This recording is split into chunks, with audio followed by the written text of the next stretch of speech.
What do we mean when we talk about the in-between, the nexus of our lives, of our reality?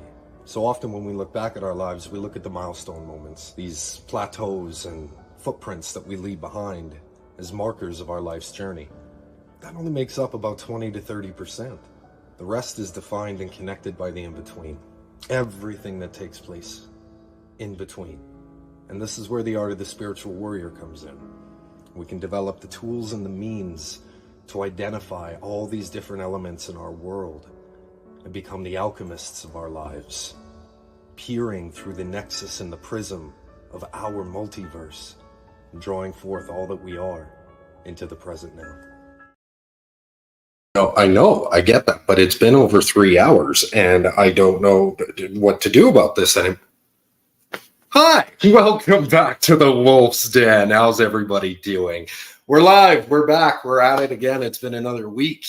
I'm happy to see everybody. It's been another interesting week, hasn't it? The time that we're in, my mentor and I talk about it a lot, peer mentor at this point, but good friend, David Biltz. We sit and we talk about it all the time since back in 2020 range. No matter the perspective or sentiment around what's taking place, I think there's a bottom line fact of the matter. This is pretty much one of the most interesting times to be alive. So there's a lot going on, and I'm happy to be back, happy to share some of it. I think we're going to talk a little bit about some of the topics that I've been kind of going over in my own world over this last little bit, over this last week. And I was also, as the show was getting ready to launch today, I started having thoughts of a guided meditation, and I had some new stuff come to me today. So I think we're going to wing a brand new kind of improvised, coming up with it on the spot, almost guided meditation. I had some forethought to it, so I know what the context of it is, but it'll be my first time doing it, and I haven't scripted it yet, so this is certainly going to be an interesting introduction for it, and I'm excited to do that too. So welcome back. Happy to see everybody. What's some of the stuff that's been going on this last week? Well, so I mean, obviously we could talk very in depth about a lot of the political landscape stuff that's been happening over this last bit. Sure, there's stuff to talk about there, but at the same time, I feel like so much of that is simply a show to give us an option of calibration, is the only way that I've really come to see it in my own world. Because I've taken away this perspective of the system doing anything to us anymore. I've really just come back to the point of taking accountability in my own life, saying this is a part of the time period of the reality of the shared plane of existence. On top of that, we're not here to necessarily physically change the outlay of the third dimension. Third dimension has to be there in the dimensional ladder for stability. So I think part of the reconciliation, I don't want to use that word, part of the terms that I've been coming to it in my own world has been within the context of the awakening process. So we've got approximately 32 billion cells in a human body, approximately, give or take a few billion. And just for start, each one of those cells contains approximately 0.5 millivolts of electricity multiplied by 32 billion. And we've got 2-point-something trillion volts, or more than volt. Like, I can't even remember the actual amperage or measurement for it, electrical measurement for it, but it was 2.3 million, or trillion, I should say, megavolts or gigavolts, something crazy like that. We're basically walking nuclear explosions. We're walking nuclear bombs.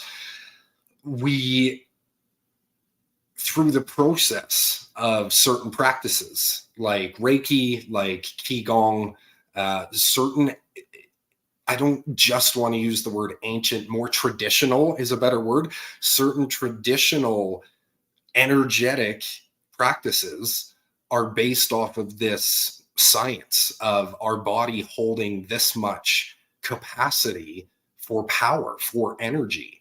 And it goes into some of the other theories and studies that they've done, research and experiments that they've done, where not only does each cell contain that much energy and electricity as a base measurement, but there's data that can be recorded and placed within the biological cell. So I can't remember who did it, and I wish I could remember the names right now, but it was a study that they did a little while back of, I think they took a vinyl record of some kind, and there was a spark of interest in, I think they were retracting data from a cell, and they realized, wow, like there's actual composite data on here, not just measurements of biological means that they could create a legend or a research paper or a case study out of, but actual data, like something that they could compress down to zeros and ones and transfer it to a digital format. So when they were discovering this, they said, well, if there's data that's we can find, like biology that we can find in there that's basically composite data and digital expression, digital language, I wonder if we could place digital language into the biological cell. These were the questions they started asking. So they did this, and I think they took a vinyl record of some kind. They compressed down a vinyl record into digitized language, ones and zeros and ones, and they placed it into a biological cell, and they started to store data. And as they started to store data and just seeing how much they could put into a single cell, before they even reached their limit on the cell, they ran out of stuff that they could upload. Like they just didn't have anything more in the database that they could upload to this cell. So then they started to realize if there's that much capacity on there for a single cell, and again, going back to the fact that we have approximately 32 billion of these, they realized that there was billions and like hundreds of billions of years worth of data that could be compressed into a biological form. So then we realize, wow, maybe the secrets of the universe aren't out there. Maybe they're within us, knowing that every single person is a culmination of two other people, and then their ancestry, which is two other. We're not just single individuals. Our entire ancestry is linked and written in our cells. Every single ancestor, every single heritage that we've ever had a lineage to or relation to is written within ourselves. This isn't just human. This is also the star seed stuff. This is absolutely the Star Nation influence that is written within ourselves as well. We have hundreds of billions of years worth of storage capacity. My God, that's we're barely scratching the surface at this point when we're talking about these things. So there's this aspect that I started to tap into with this, where, and we talk about this a lot in a lot of the workshops and the courses that we run. Hey, by the way, if you haven't checked out Adventures for Connections yet, please go sign up, be a member. Newsletters come out. There are courses that we run on there. Miss Norma Jean, Miss Tanya Powell, me, Mr. Grey Wolf, Mr. David Pilt. We've got a wonderful team that is ready to start contributing to the community and ready to start building just one hell of a beautiful way forward for all of us together as a community. So please go check us out on Adventures for Connection if you haven't yet. Sign up, get that membership, get the newsletters, get all the fun stuff we're doing. there was this understanding that in the classes and in these courses, when we talk about, we're not doing anything external. We're not teaching necessarily superpowers or magic. That's the introduction, so the brain starts to comprehend the things that we're doing. But the deeper that you get into it, and the more that it becomes part of who you are, these aren't just practices, these aren't just theories. It literally becomes your reality. You embody so much of what you're studying, what you're learning, what you're growing into. There's an awakening process that we understand is taking place. Again, going back to these 32 billion cells, hundreds of billions of years worth of storage and life and presence and essence. That's what we're doing when we're teaching these practices, when we're going through these spiritual awakenings, is we're activating those cells. We're opening them up to actually collect and articulate the data into a collective lifetime.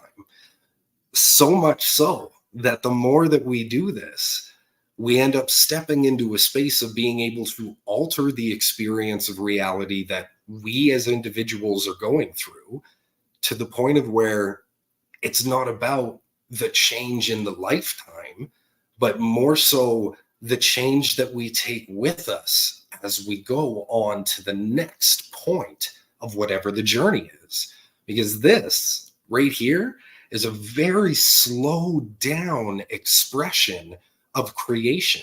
I've come to really see what we're doing here is actually getting to experience the expression of creation step by step, and its most rudimentary form, where it literally clashes with chaos and destruction in order to create order and creation, to garner order and creation.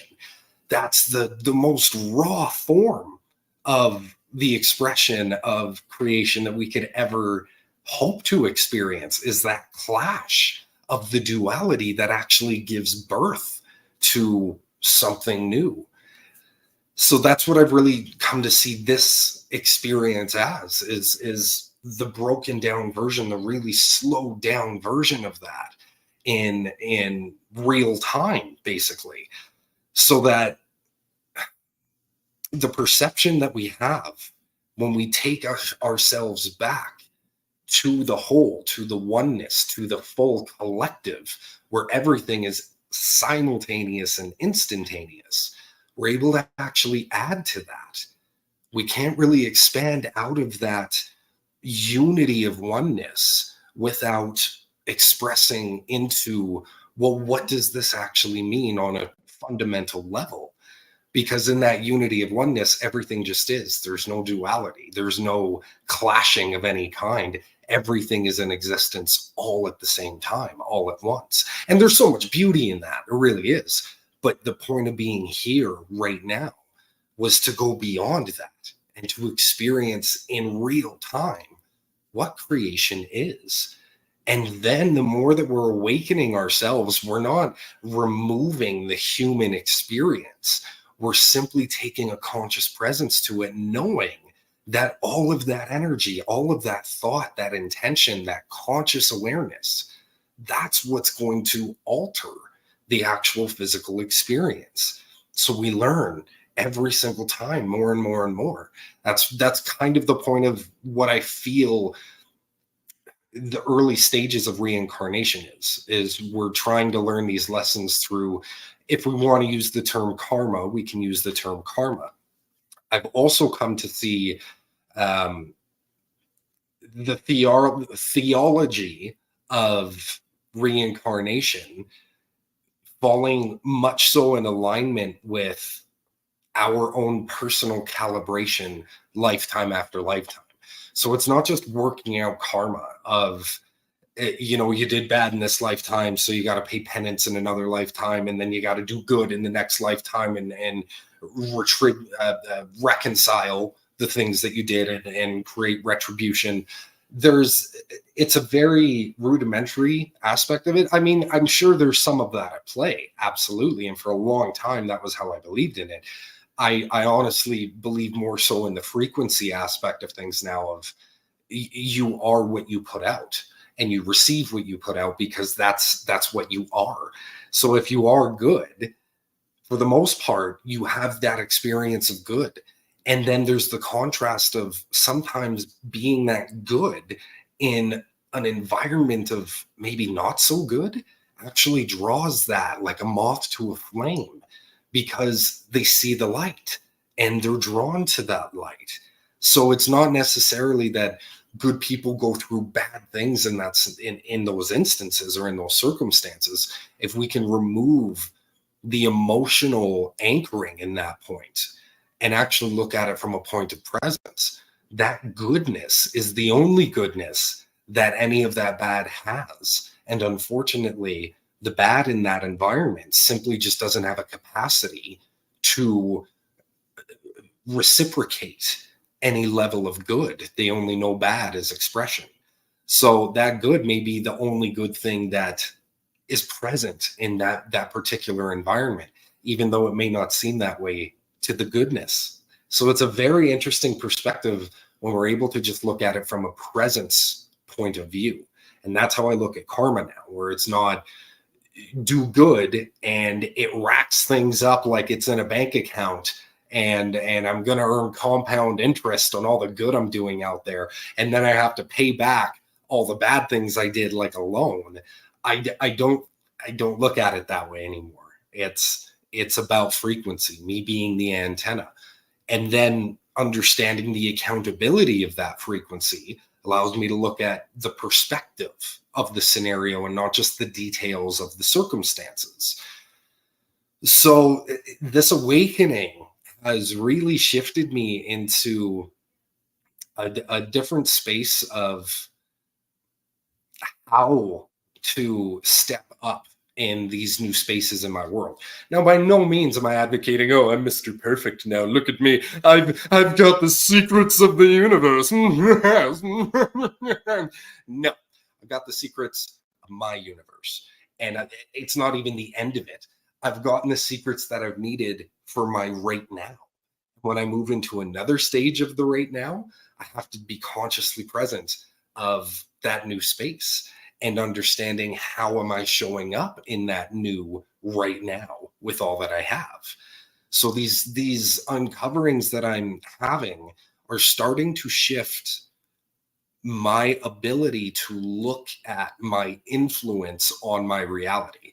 And part of what I started to do, I think I talked about this a few shows ago. I have songs that I sing, my $28 million song that I sing for frequency anchoring. And what I started to realize when I was doing the cell activation over these last few months is when I sing those songs and I'm stepping into the vibration of everything, that's what I'm doing, is I'm actually vibrating my body through those tones and through those melodies so that my entire cellular structure is in the alignment of that frequency. And then I experience the resonant reality of that frequency. So this is the fundamentals that I'm starting to be able to break down for myself so I can express, and hopefully you can find a way to put into practice in your own world.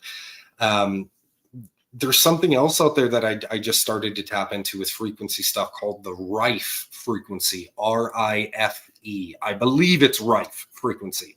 And the Rife frequency was talking all about killing cancer cells in the body, parasites, nasty amounts of parasites that pretty much every single one of us have because of the current way of the market of food out there right now. It's almost unavoidable. This Rife frequency showed incredible results of removing all different types of cancer cells. And then beyond just the cancer cells, they were removing these bacteria, these parasites in the body, which they were actually discovering were the root cause of more than 70% of the cancers in these test subjects. So it was an incredible finding of furthering our understanding of what frequency does to our physical reality, to our body, even on a micro level. Even though when we look at frequency, we're usually looking at it from a macro perspective. But even on this micro level, it was hitting these microorganisms that people didn't even know were in their body.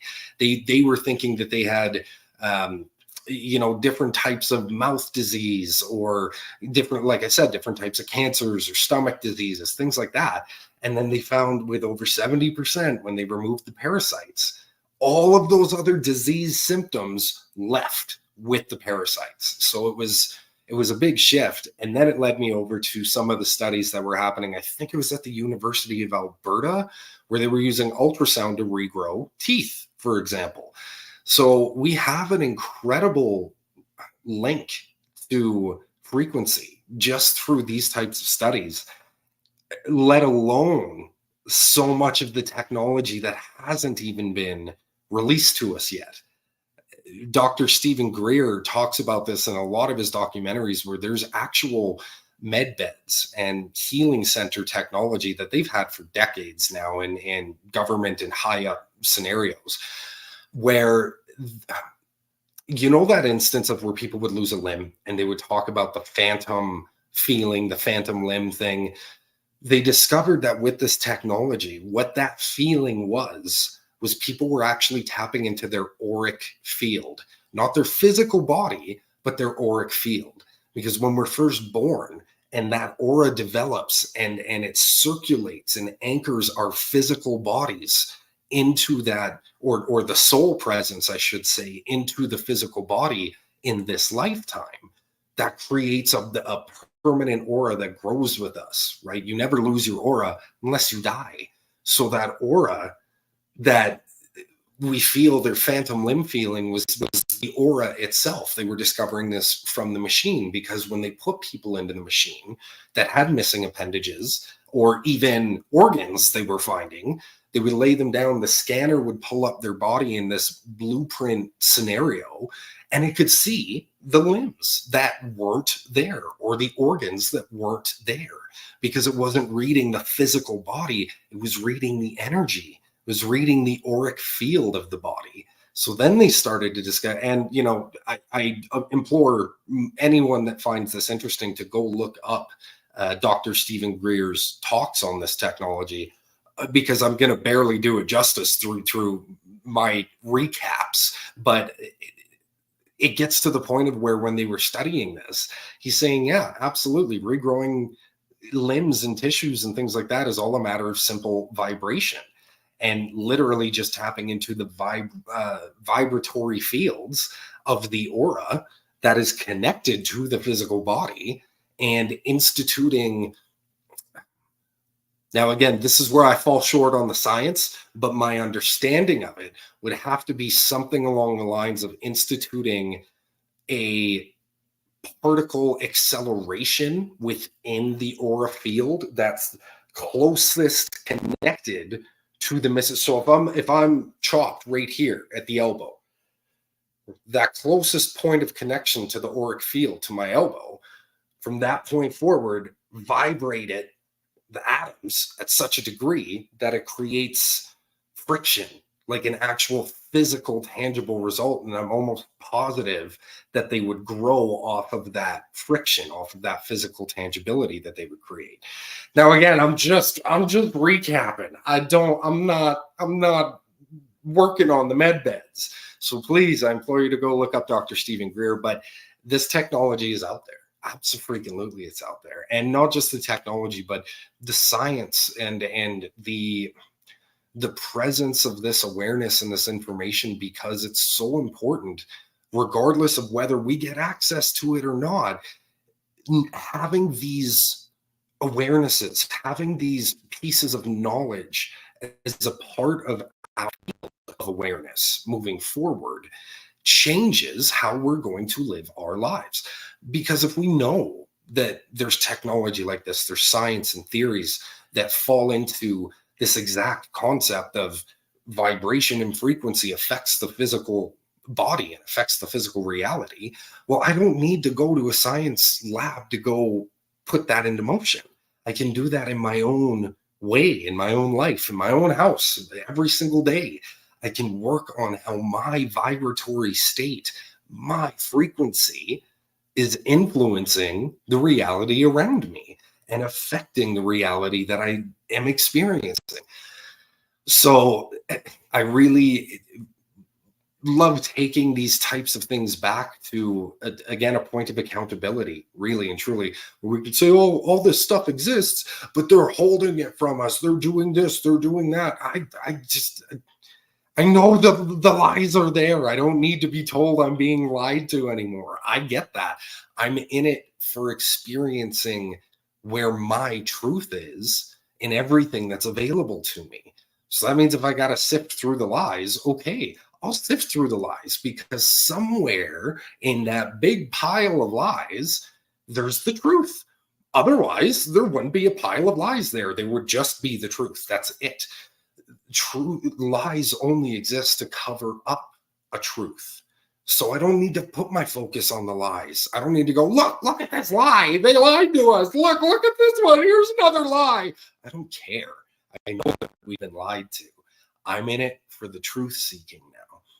So it changes my focus. It changes my drive. It changes my whole presence when I'm receiving information, when I'm going through experiences, when I'm growing in my own way.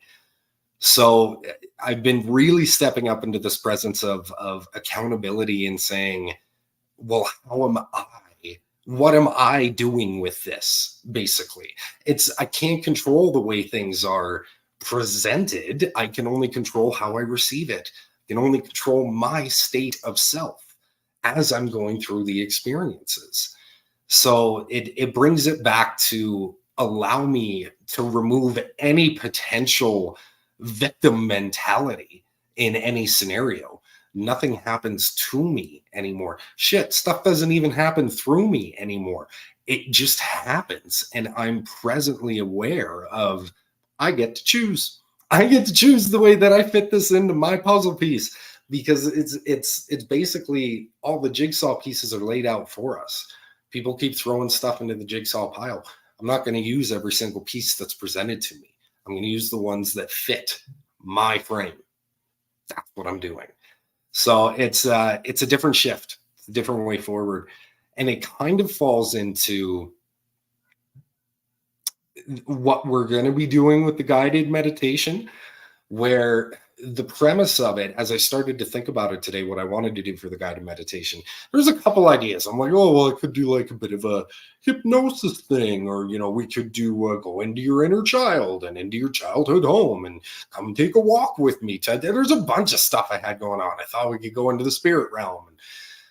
But what really landed the best was doing, I want to call it the elemental walk. So with what I'm envisioning with the elemental walk, with each stage of the guided meditation, we're going to envelop and embody accountability, relationship, and posture with each of the four elements, seeing how we grow through each step of it, and understanding that this journey itself, the walk, doesn't happen without us taking the accountability through each action that we're going to go through in the meditation. And again, I'm just like, it's still just kind of coming to me. I was just thinking of this today, but I love the way that it feels so far. I really like the concept ideology that I'm starting with at this point. So we're gonna do a practice run today, and I think it's gonna go good. I think it's gonna go really well. But yeah, the whole presence or essence, I should say, of the elemental walk guided meditation is going to be about the walk doesn't take place without the present accountability of us.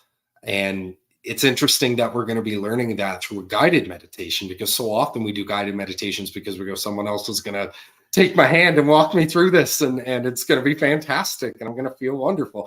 And there's a portion of that, yeah. But very clearly, I'm setting up this guided meditation so that it does not happen without the present awareness of, okay, in order for this next portion to go forward, I have to do something about it. I'm going to be there. I'm going to be going through the guide. But as the meditatee, the meditator, the meditative, that's what we're going with. The meditative. As the meditative, you won't move forward without your choice of presence to move forward. I'm not going to hold your hand, basically, is how it's going to happen. So, is there anything else I wanted to go over? Yeah, okay. So there was something else. Visits. I've had some visits, and by visits, I mean, like, I always kind of have encounters at night, and by encounters, I don't always mean people showing up or being showing up. I mean, like, I just journey. I go. I'm not there a lot of the time. My ex used to tell me I would actually speak in different languages when I would sleep, and not earth languages, like stuff that she used to never hear before, but I would speak in languages. I would have I've had responses and interaction. I think I talked about it a few shows ago where I felt like someone was in the room and a ninja rolled off the front of my bed. So over this last like 3 weeks, there was one encounter about, I want to say 2 weeks ago, at least 2 weeks ago, that I felt someone was there. I woke up the next day and I was like, okay, something's happening. I have a new implant on my hand, and I say implant because it's the exact same as the first 3 that I got, oh God, like 16 years ago, something like that. The very first 3 that I got, 1 on this thumb, 2 in this palm. And when I got those, they just looked like little black marks, little dots. I thought they were scabs at first, so I'm scratching them off, and I go, oh, okay, well, maybe they're moles, or maybe it's something underneath the skin. So I remember I took a pin and I tried poking the one in the middle of this palm, and it shut this whole side of my body down flat. And I was shocked. I go, what the hell was that? So I poke again right next to it, and I could poke it till it bled. But as soon as I barely touched that little spot again, paralyzed, whole body shut down. Excuse me. So I was very clearly being told, don't play with these. And I got a new one. So that morning I woke up and I had a new one on my hand. I go, what the hell is that? I'm scratching, I'm scrubbing. I go, oh, it's another implant.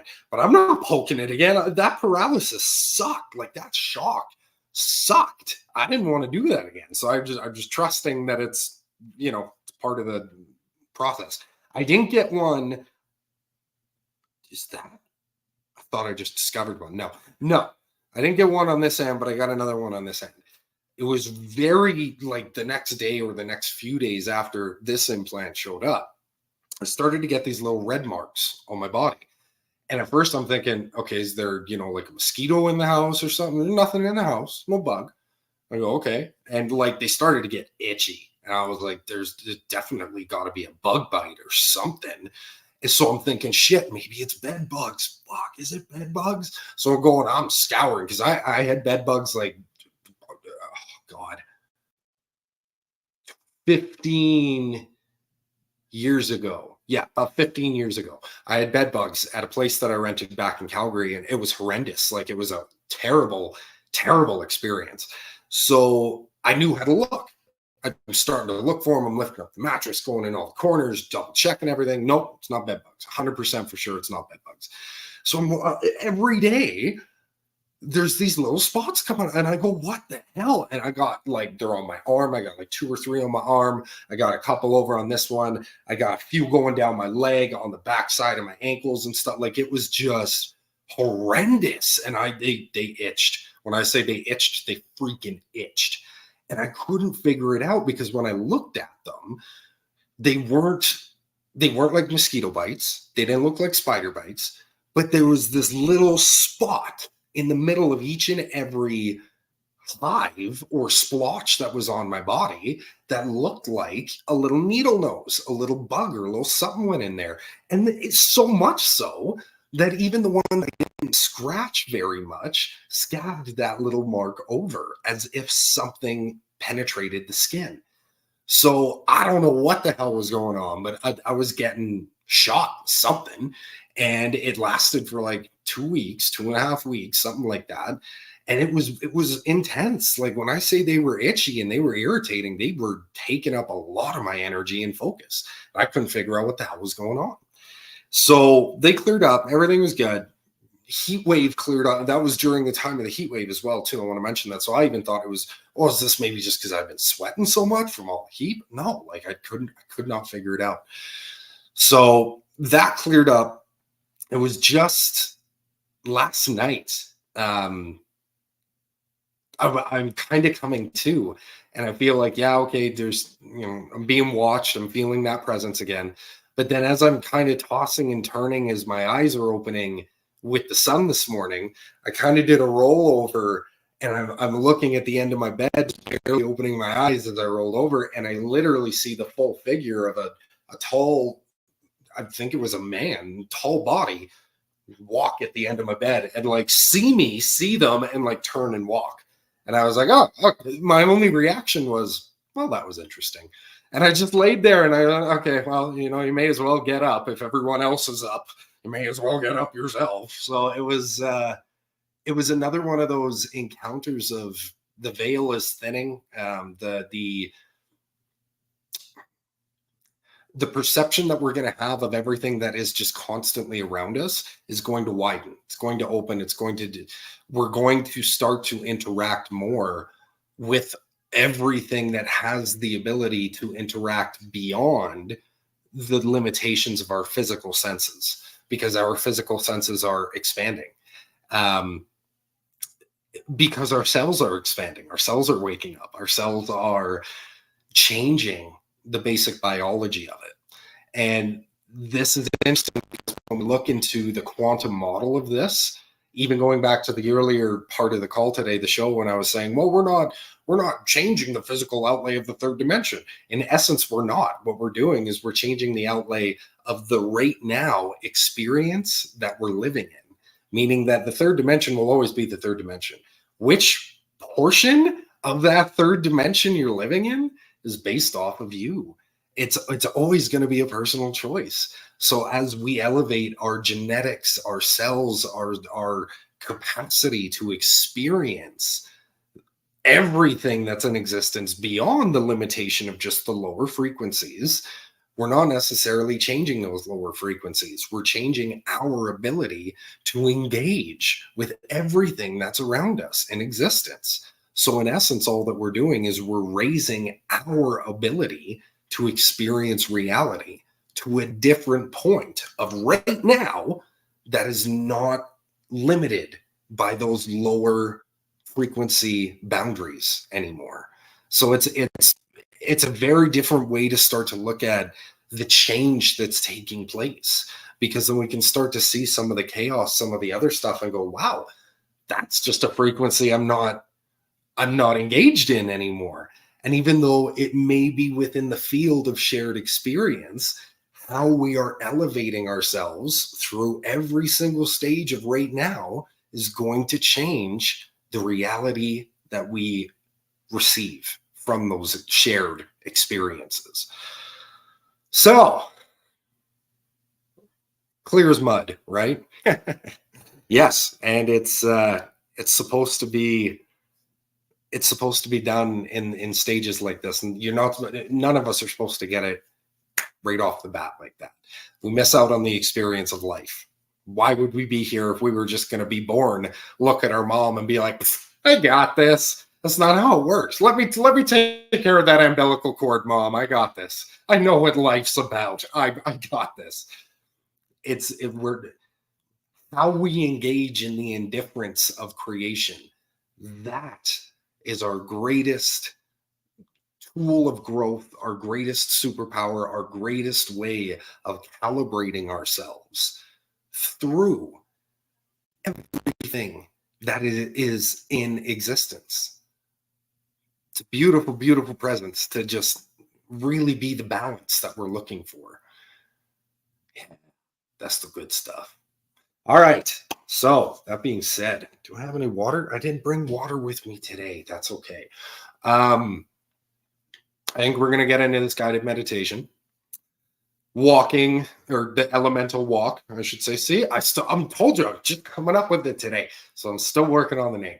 The elemental walk is the one I think we're going with. It feels good. Feels right. So if you're ready, I know I'm ready. Let's get settled. You can wiggle in, find your space, find your place of you. What that means, if that means putting on ambient music, listening to a favorite song for nostalgia, wearing certain colors that invigorate and liven your soul and your passion. I want you to find a space of you right now. Take the next moment and be the best, biggest, brightest you that you can possibly be. Because I know that's what I'm doing.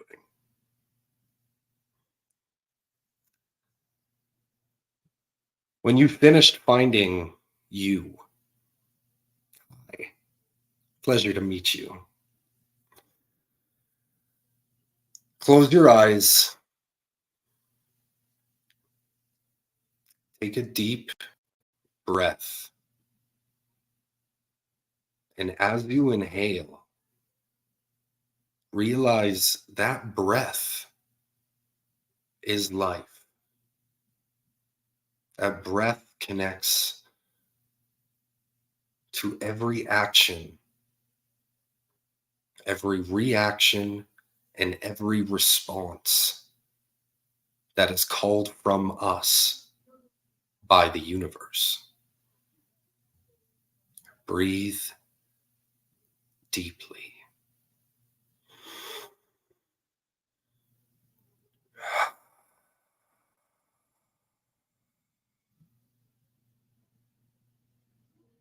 As we breathe in again, feel your universe pull in to your center, to your point of breath.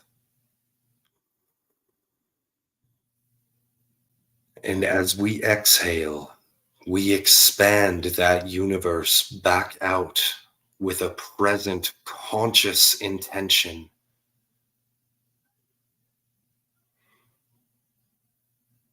We move our very reality simply through our breath.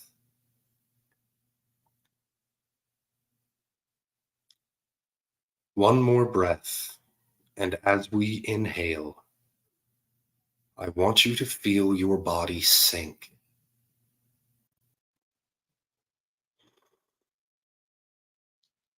And as we exhale, we lower ourselves into the presence of the earth. As we float down, safe, secure, embrace, through every breath, we glide lower and lower until we touch ground. As we touch the ground with our toes, the soles of our feet, I want you to connect your energy through the next inhale as it shoots through and down your spine, through your legs, and through the bottoms of your feet, directly down into the earth beneath you. As you look into the distance, you see a vast, wide ocean before you.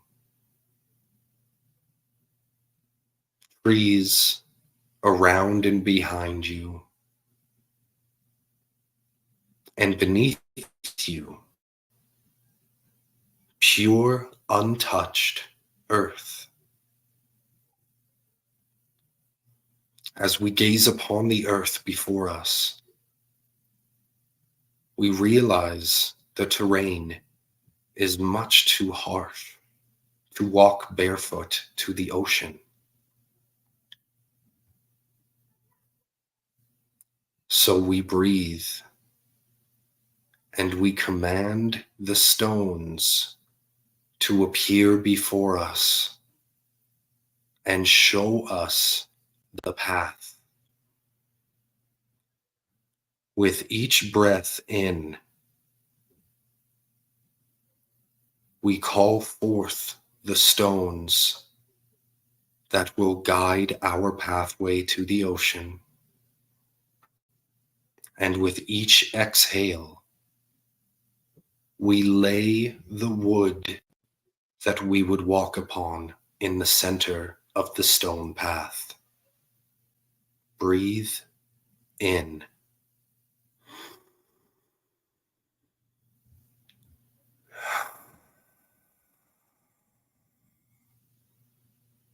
Lay your steps before you. The path will not be created without your intention in each and every breath.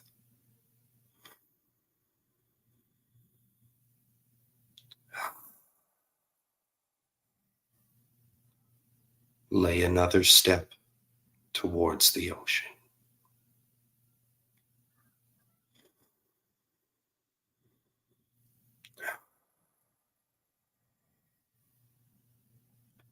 Let this path take the shape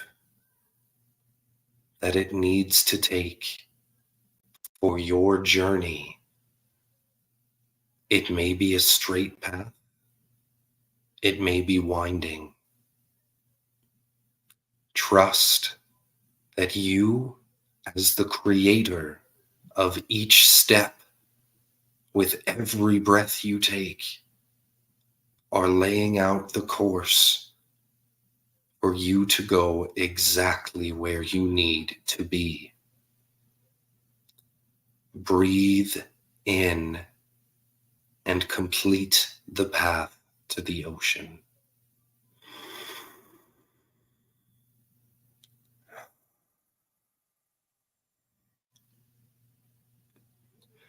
With the final stones risen and the final wood lain, we have attained our balance with the element of earth.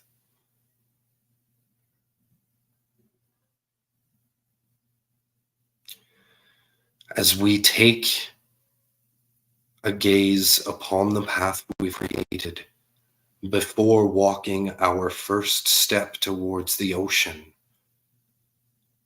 we find the beginning of the path has caught flame. The wood at the start of our path is burning.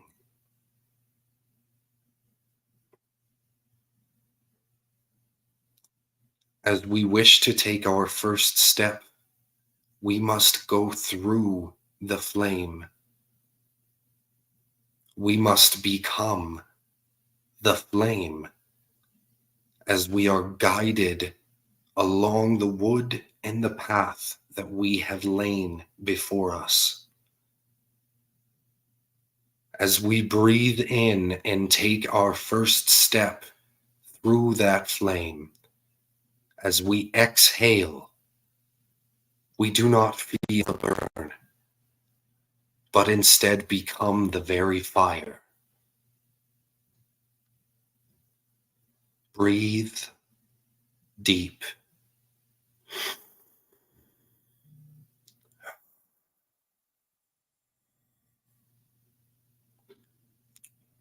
With each breath, we expand and we grow in our flame, our heat, our passion and drive.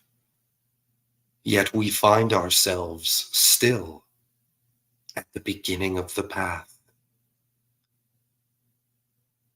As we grow through each breath, harnessing the very wood, the very stones around us, we channel our flame and find our balance with the element of fire, a point of provision, sustenance, energy,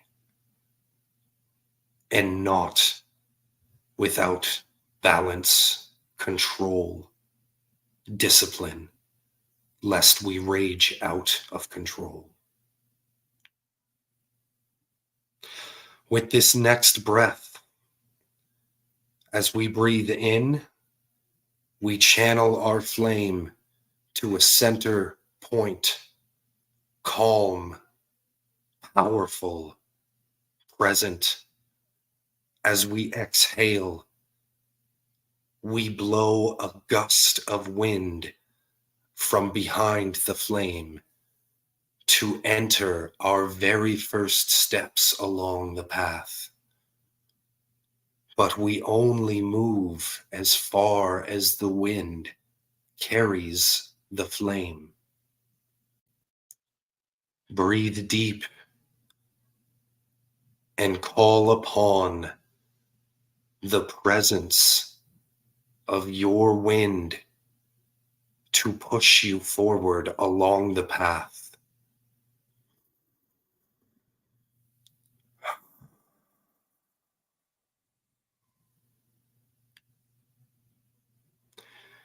This wind is the coming and going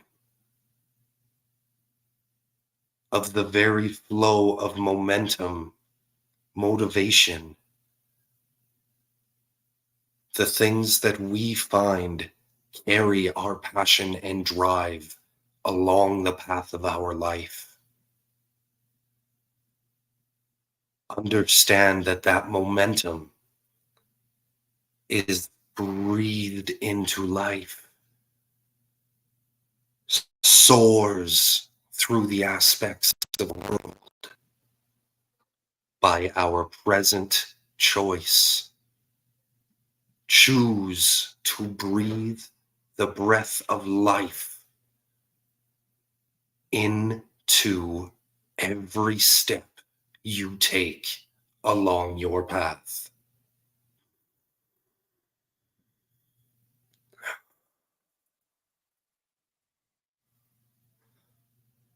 As each gust of wind carries your flame further and further, until finally we reach the edge of our path, the end, a wide open beach met with the teeming ocean. But the ocean has receded. It is too far. As we step out of the flame and back into our present body, we walk along the beach. But each step we take towards the water pulls it further and further away. Every action we try to force as we make our way in a control state to reach the water pushes it further and further away. So we sit present and we breathe.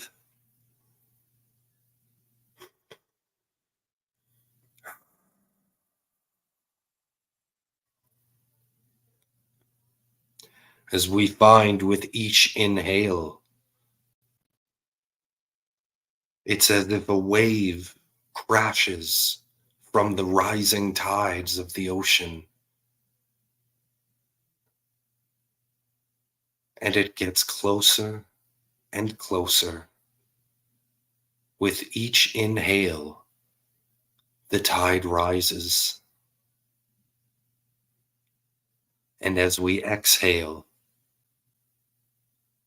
the wave comes to a peak and crashes, pushing further and further, closer towards us. until finally we take one more breath.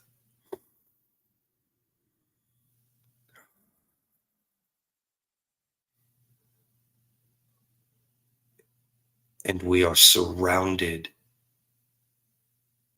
by the very ocean we were so desperate to chase.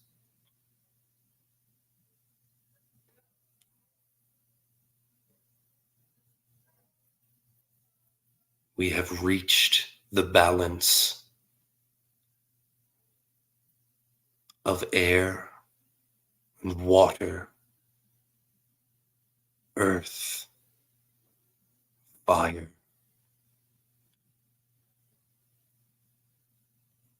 The end of this journey was only reached because you walked each step, becoming present and accountable for the alchemy of each and every element within you. These are the very same elements which lay our path of life. And know that through your breath, through your conscious presence, you will influence each and every step you take.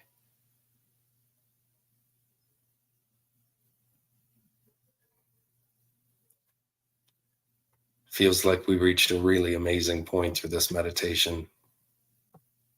Thank you for joining me.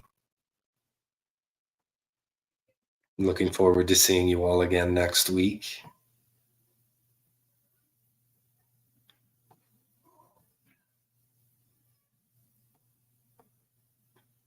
Be in this space as long as you feel you need to.